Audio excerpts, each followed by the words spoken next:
Shalom. First and foremost, I want to give all praise, honor, and glory to the Most High God, Yahweh, Bahashem, Hamashiach, Yahweh Shai, for giving the spirit of power to come out and teach the children of Israel who they really are, the blacks, Hispanics, and Native Americans, and to prophesy the downfall of this wicked society and wicked kingdom, Babylon the Great, such as America, the United Kingdom, and their strongholds. We're tearing down strongholds, fighting the spiritual fight, going to Ephesians chapter 6. Let me get that 2 Corinthians.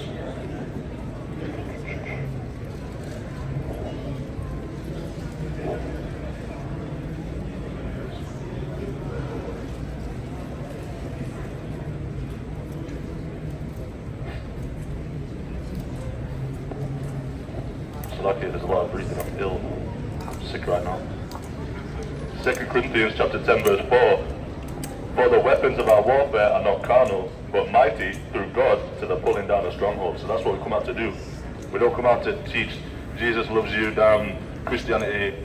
All you have to do is believe nonsense, all the damn lovey-dovey, happy, sugar-coated crap that they teach. That's not what we come to do. We come out to take down strongholds, right? To destroy to spiritually destroy this wicked kingdom and wicked society. But it's prophesying the downfall of America and teaching the children of Israel who they truly are. Because once that last man gets woken up, that's it, we're out of here. We don't have to be in captivity to the damn Edomites anymore. This is the final captivity, and it's all coming to a head now. Soon this whole world's going to be gone, man. Soon. And then the damn rulers of the world, the damn Edomites, they're going to go too. So all it takes is the last Israelite. You could be the last person to wake up and then we're up out of here. We don't have to be in bondage, subject to payments, living on the bottom. We don't have to do that anymore. But you don't want to keep the law, statutes, and commandments, man. You know, we fell from grace, man. Here we have another Israelite system with a heathen, man. We saw that so much last time. I didn't catch it on camera because I ran out of storage. We saw that so much last time. I might have it in the frame. Yeah, I will be. Okay, we've seen that so much last time. And then, lo and behold, we see it again. We see it a lot in Leeds. A lot of the daughters of Zion going with heathens, man. We see a lot of that. But yeah, the crown's falling from my head, man, just like it says in Lamentation. Just like it says in Lamentation, chapter 5, verse 16. Let me get that.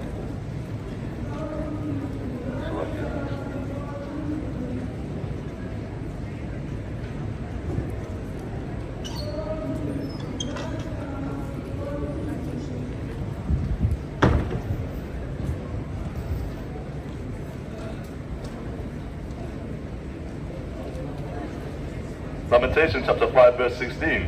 The crown is fallen from our head, woe unto us that we have sinned. So because we sinned against the Most High God, that's why the crown's fallen from our head. And that's why heathens get to rule over us, man. That's why the damn devils of the earth get to rule over you and tell you have to work a 9 to 5, have to pay your taxes, your tributes, and all these things. It's because you sinned against the Most High. He told you in Deuteronomy chapter 28, verse 15 and onwards, what would happen to you if you didn't obey his commandments. He told you what would happen, and we didn't listen. So now we're on the bottom of society, just like it prophesied.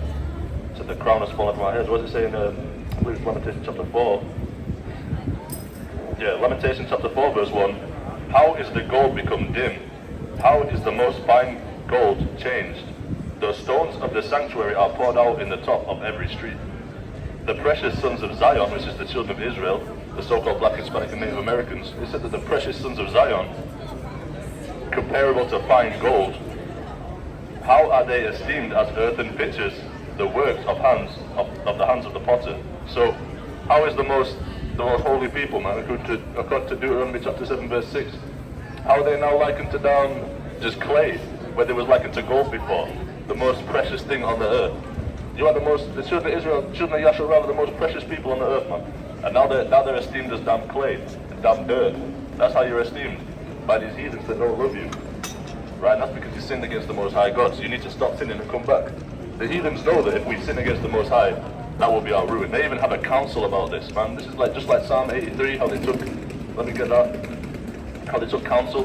That's what they do. They take counsel on how to destroy you, how to rule over you. Because they know that if you obey God, there's nothing they can do. They know that. If he said, if God be for us, who could be against us? Where did he say that? I think it's in Romans. Psalm 83. No, Psalm chapter 83. Let me grab that. It says, keep not thou silence, Slacky. This is Psalm chapter 83, verse 1. Keep not thou silence, O God, hold not thy peace, and be not still, O God, for lo, thine enemies make a tumult, and they that hate thee have lifted up the head. So those people that hate the Most High God, they've lifted themselves up, put themselves on high, the ones that hate the Most High God, right? And what's this? It says, they have taken crafty counsel against thy people, and consulted against thy hidden ones. So they get together, these damn Illuminati elite types, all these other nations, they get together and they take counsel and hold meetings on how they're going to destroy you, how they're going to cause you to sin. That's why payday is Friday, so everyone gets the Friday feeling. That's the last day of work. You go out on Friday night, and now it's the Sabbath day when the sun goes down. And you know, statistically, you can look this up. My brother Yakwat, he told me, statistically, the most deaths happen on a Saturday, on the Sabbath day. That's because that's the holy day when people are defiling it. That's why statistically the most deaths happen on a Saturday, right? So you get that Friday feeling, it's the end of the work week, you just got paid, and now you go out and defile the Sabbath. They designed the work week that way. Sunday used to be the first day of the week.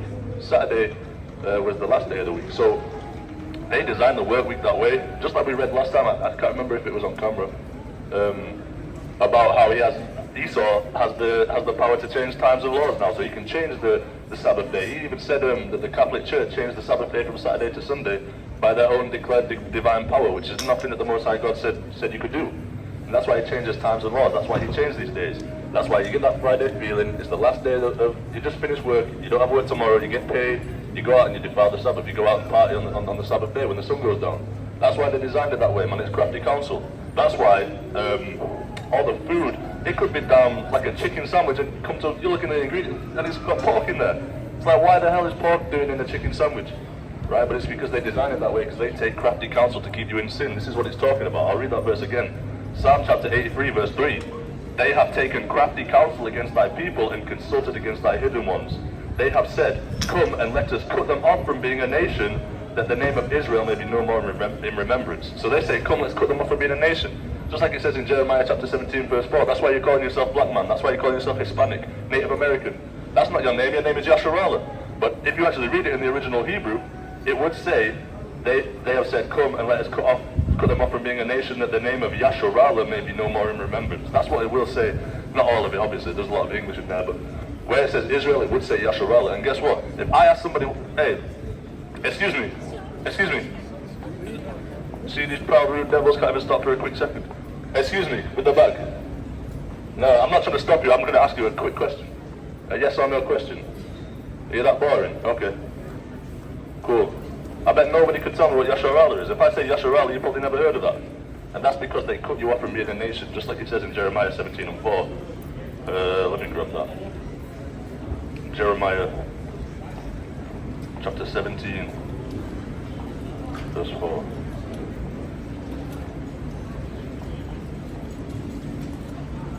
Sorry, it's a bit breathy today. I've got a cold. Jeremiah chapter 17 verse 4. And thou, even thyself, shalt discontinue from thine heritage that I gave thee, and I will cause thee to serve thine enemies in the land which thou knowest not, for ye have kindled a fire in mine anger, which shall burn forever. So he said that you will discontinue from your heritage.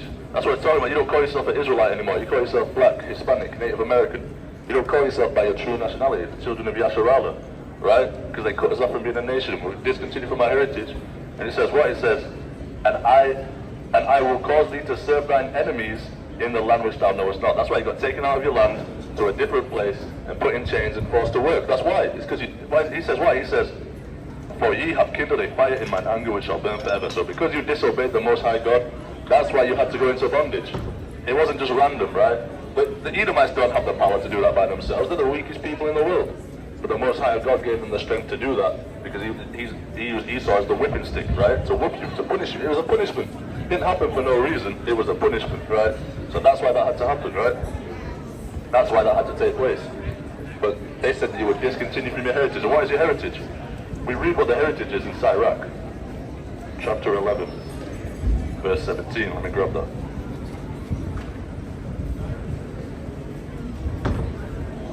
Sirach, chapter 11. No, chapter 17, verse 11, maybe. I think that's what it is. Sirach 17. Yeah, verse 11. Besides this, he gave them knowledge and the law of life for inheritance. Your heritage was this holy law, man. The law of life, the way to live. Keep the Sabbath day. Don't eat these unclean foods, man. Build a battlement on your roof. Don't harvest your whole field. He just gave you the proper way to live. He gave you the damn law of life for it. That was your heritage, man. But now, what did he say in Jeremiah 17:4? He said, and thou, even thyself, shalt discontinue from thine heritage that I gave thee. That's why you're not out here keeping the laws, because you disobeyed them, so he took them from you. And now you live like the heathen. Live like these base men, right? That's why that is, because you disobeyed the Most High God. Right, so it's not a game. If you read Proverbs chapter 1, you can find out what God we really serve. We don't serve a soft pussy God. It was just a pushover, and he's just, no, our God is a man of war, and he's ready to get down. That's why you see people die. We read last time how he killeth and maketh alive. Everybody who's ever died, the Most High God did it. He's got the most bodies. So you can be as bad man as you want. No one's a bad man like the Most High God is, because he really gets down. Exodus chapter 15 verse 4 tells you he's a man of war. So if he's a man of war, he's not soft, right? He's not a damn pushover, it's not a damn... It's not a game. Read Proverbs chapter 1. In fact, we might as well go there before we get back to Psalm 83. Let me bookmark Psalm 83. And we'll go take a quick look at Proverbs chapter 1. You can see what God we really serve. And bear in mind, they say, oh, that's the Old Testament though. That's when he was vengeful and this and that. No. Malachi chapter 3 verse 6. For I am the Lord, I change not. Therefore ye sons of Jacob are not consumed. So he said that he doesn't change. The Lord doesn't change. So if he was a man of war in the Old Testament, guess what? He's still the same bad boy in the New Testament. It doesn't change. It's just more mercy now. More chance for you to get it right. More chance for you to get things right, because we couldn't do it the first time. It tells us in the book of, I believe it's in Galatians, that we were too weak through the flesh. But now we have that mercy from Yahweh Shai who died on the cross for us, man. So the Lord doesn't change. Now let's get Proverbs chapter 1 and let's deal with that. So if the Lord doesn't change, then we're going to read about the Lord in Proverbs chapter 1. And you're going to see that this is not a game. The Most High God is not some sort of soft time. And let me just double check that I'm still rolling. Yeah, a bit paranoid from last time. Proverbs chapter 1. Where do I want to start?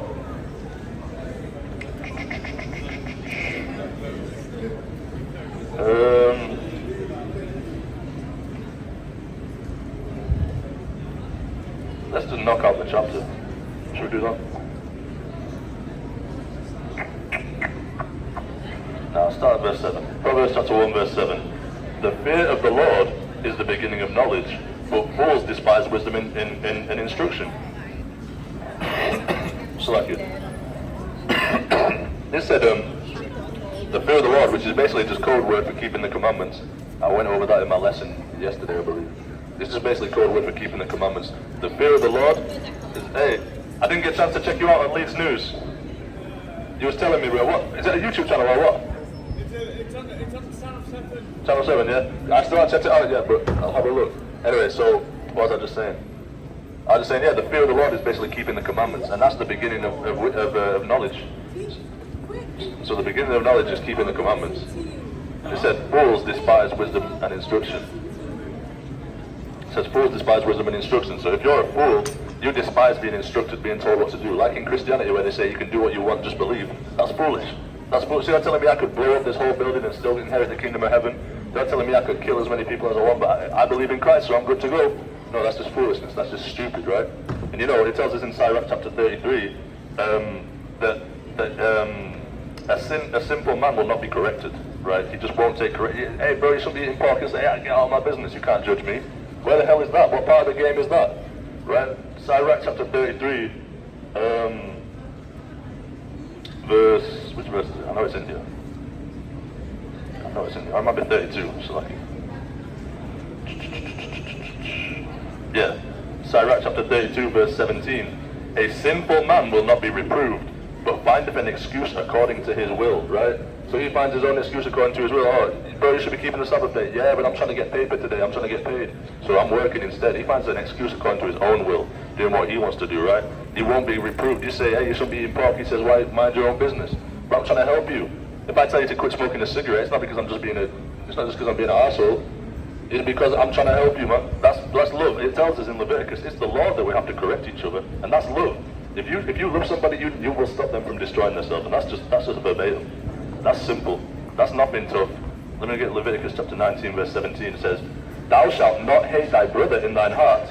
Thou shalt in any wise rebuke thy neighbor and not suffer sin upon him. So if you see your neighbor going off, you're supposed to correct him. That's love. If you don't, that's hate. It tells us in Ezekiel chapter 3 how if a wicked man is sinning and he dies and you didn't warn him, then his blood is on your hands. And that's just a simple truth. So when we reprove people, if you hate being corrected, you're stupid, man, because you have a chance to get right, but you don't want to take it because you're too prideful, or whatever the case may be. You just find an excuse according to your own will. So let's get back to Proverbs chapter 1, and let's see what kind of God we serve. He's not a damn soft. He takes vengeance, man. He's not soft. Let's get back to Proverbs chapter 1, verse 8. My son, hear the instructions of thy father, and forsake not the law of thy mother. So you've got to obey your parents, man. Just like in Exodus chapter 20, one of the 10 commandments, honor thy father and thy mother. Right? If they ask you to do something, you need to do it. Unless they tell you to break the law, of course. If they tell you to eat pork or break the Sabbath day, then you don't have to do that because you've got to honor God first. But hey, you have to obey your parents. And that's just what it is. But these kids today are just rebellious. They're just rebellious and they don't want to obey their parents. And look where they end up. They end up addicted to drugs. They end up getting stabbed in the street. And why is that? Because you didn't listen to mum and dad telling you that you shouldn't get involved in that sort of stuff. You've got to be stupid to not take that correction. And it is stupid because look where you end up. You don't end up prospering, you don't end up preserved, you just end up in a damn a desolate state, man. And that's because you don't obey your parents. It's not crazy. Is it crazy? It's madness, isn't it? No, you are mad. What, for telling people to obey their parents? Yes. For telling people to respect their parents? That's mad. Why? What's madness? What's madness? You're looking like madness. What's madness about saying, hey, honor your parents? You're a fool. Now you're a fool, man. It's the way I do it how I want to do it. In fact, let me show you how we're supposed to do it. Show you how I'm commanded to do it. Hey, now you got to walk away, you damn fool. Now you see, and I'm not going to take chat from a damn Edomite, a damn base man of the earth. God counted as a dog, you know. The Most High God counts you as a dog. Let me get Isaiah 58. Let's see how we're supposed to teach. He wants me to be a little soft, effeminate, quiet boy. I just told you that the Lord is a man of war. So you think his servants are going to be damn soft?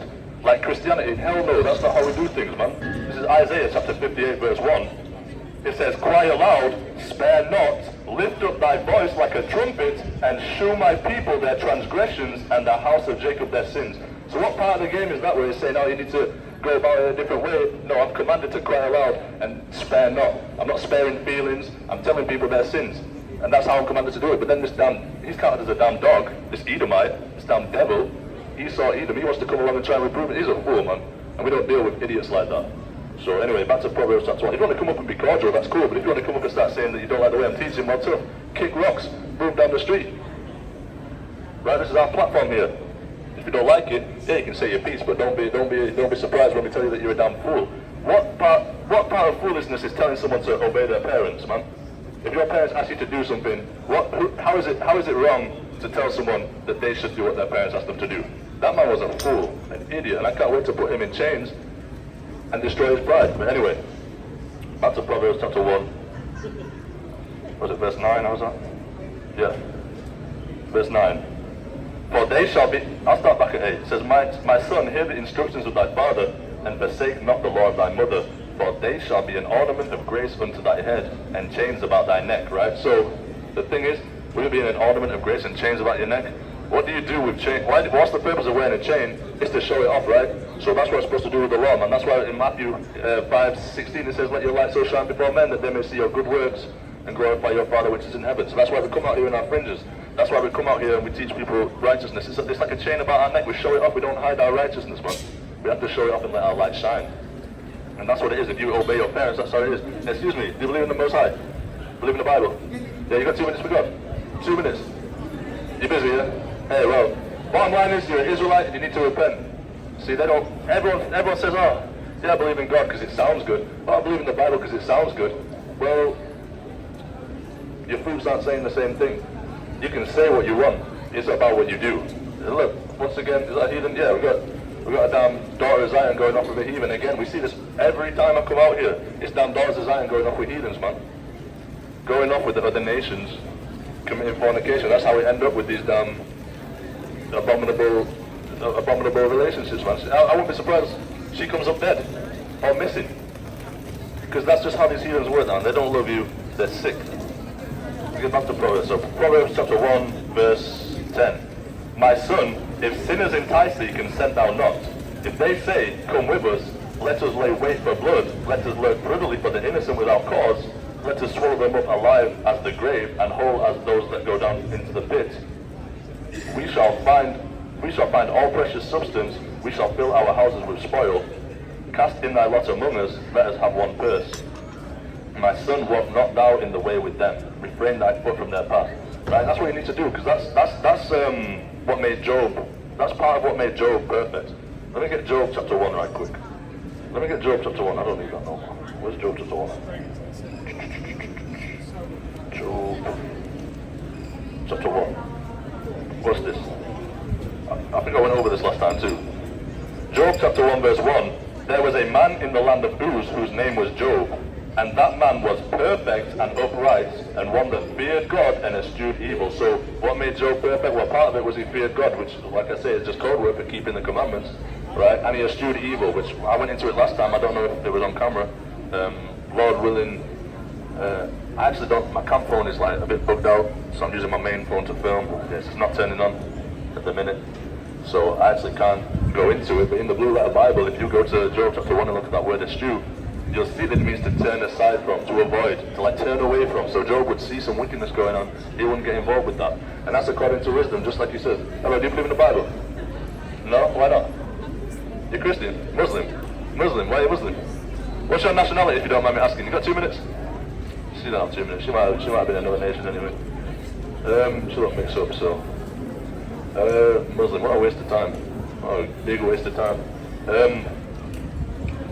Yeah, so eschew means to turn aside from, to not go into, like to just avoid it. And that's half of what made Job perfect. The other half was keeping the commandments. Obviously that all goes back to having faith, because you need faith to do those things truly and sincerely, and to be perfect. But yeah, that's half of what made Job perfect, was that according to Proverbs, it says, Proverbs chapter 1:15, my son, walk not thou in the way with them, refrain thy foot from their path. Right, so you've got to turn away from that. That's part of what's gonna make you perfect in the sight of the Most High God. Yeah, we slip up, but that's gonna make you perfect in your heart. Just like King David, his heart was after the Most High God. So it says, verse 16, for their feet run to evil and make haste to shed blood. Surely in vain the net is spread in the sight of any bird, and they lay wait for their own blood. They lurk privily for their own lives. So even though they're laying wait for other people, it's going to be their own lives at the end. It's going to be their own blood in the end. And they're the ones that are going to get a sore judgment and be destroyed. Right? So that's why he's giving you wisdom. He's saying, hey, don't walk in the way with them. It's the same thing your mum will tell you when you start getting involved with the wrong crowd. She'll tell you, hey, stop chilling with those people. And that's why you need to obey your parents, man. And that's just what it is. That sounds lame in these days. Right? That sounds so lame, saying, oh, listen to your parents. But guess what? That's going to be your life. That's going to keep your life, man. And you'd be stupid to not do that. You'd actually be a fool to not take that correction. Just like it said in Proverbs 1:7, it said, the fear of the Lord is the beginning of knowledge, but fools despise wisdom and instruction. So you'd be foolish not to take that correction. You'd be foolish if you get offended when someone tries to correct you. That's just a foolish thing, and that is what it is. We're not here to spare feelings. I'm just telling you the real facts. You are foolish if you don't take correction. Okay, so I had something. I was thinking about something.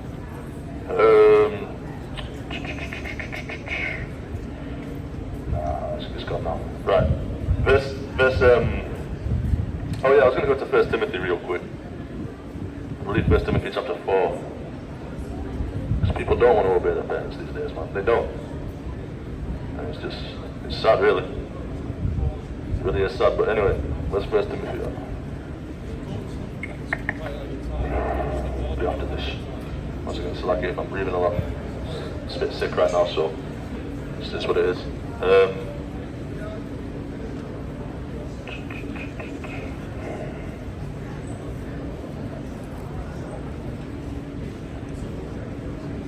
Might be 2 Timothy chapter 4. Hold on.